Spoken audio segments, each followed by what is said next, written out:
दुनिया के बिसात पर भारत ने एक ऐसी चाल चली है जिसने अमेरिका में खलबली मचा दी है। विदेश मंत्री एस जयशंकर के एक दौरे ने, एक ऑफर ने अमेरिका की धमकियों और उसके दबाव की हवा निकाल दी है। ये कहानी सिर्फ तेल और गैस की नहीं है, बल्कि भारत के बदलते तेवर और उसके आत्मनिर्भर विदेश नीति की है। तो आखिर भारत ने रूस में ऐसा क्या किया जिससे ट्रंप प्रशासन को सीधा और कड़ा संदेश गया है? चलिए इस जियोपॉलिटिकल गेम को आसान भाषा में समझते हैं। नमस्कार, मैं हूं अनुषी गुप्ता और आप देख रहे हैं एनडीटीवी इंडिया।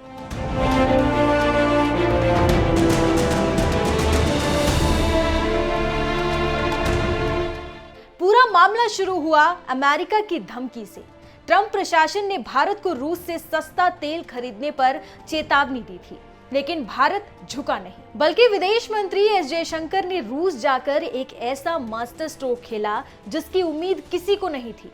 उन्होंने रूसी कंपनियों को सीधे भारत में निवेश करने का खुला न्योता दे दिया।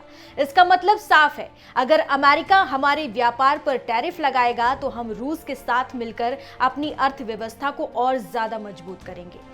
ये अमेरिका के आर्थिक दबाव और भारत का सीधा पलटवार है। लेकिन सवाल ये है कि रूस के पास ऐसी क्या ताकत है जो भारत उसके साथ खड़ा है और अमेरिका उससे परेशान है? जवाब है रूस की जमीन के नीचे दबी असली दौलत। रूस के पास प्राकृतिक गैस का दुनिया का सबसे बड़ा भंडार है।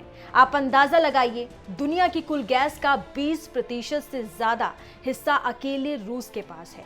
ये वो कुदरती खजाना है जो उसकी अर्थव्यवस्था की रीढ़ है। वो बस पाइपलाइन बिछाकर यूरोप और एशिया को गैस बेचता है। वहीं दूसरी तरफ है अमेरिका।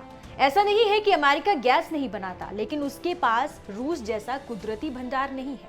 उसे गैस पैदा करने के लिए बहुत मेहनत और टेक्नोलॉजी का इस्तेमाल करना पड़ता है। अमेरिका हाइड्रोलिक फ्रैक्चरिंग जैसी तकनीक का इस्तेमाल करता है, जिसमें गहरी चट्टानों को पानी, रेत और केमिकल से तोड़ा जाता है और फिर गैस निकाली जाती है। यानी एक तरफ है रूस की कुदरती दौलत और दूसरी तरफ है अमेरिका की तकनीकी मेहनत। इस गैस और तेल के खेल का इस्तेमाल बिजली बनाने से लेकर गाड़ी चलाने और फैक्ट्रियां चलाने तक में होता है, और इसी खेल में भारत ने अब अपनी जगह पक्की कर ली है। एस जयशंकर की रूस यात्रा सिर्फ एक दौरा नहीं, बल्कि दुनिया को एक साफ संदेश है। संदेश ये है कि भारत अपने हितों को सबसे ऊपर रखता है। वो किसी एक देश के दबाव में आकर अपनी विदेश नीति तय नहीं करेगा।